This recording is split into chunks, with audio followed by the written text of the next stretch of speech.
Tautoga a le Palemia.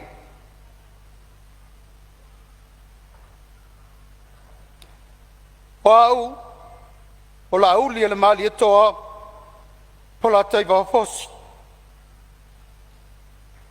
Ona o Filifilia, matalia e vea ma Palemia ma sui usufono le kapeneta. O te tauto i le atua, he ona lona malosi o malawa e whapea. O le autu ina atu ma le ato toa, i le me silia i lau whamsinonga.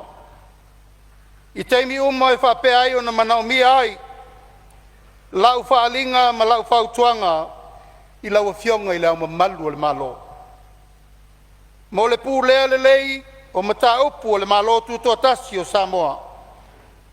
Mai o le au le whaia, se whaalia po se ala tautino, po o le whaala tua o ia mata upu, e pei o le whelaflofo inga ai le kapeneta, ma komiti, whapea le fono whatonu. Ma sa tu ina atu, ma lau tu singa whailoilo, pei tai ia vea uma, o le a vea au, ma se Palemia, moni ma le whamaoni. Ia fesoso ni mai, le atua i atea.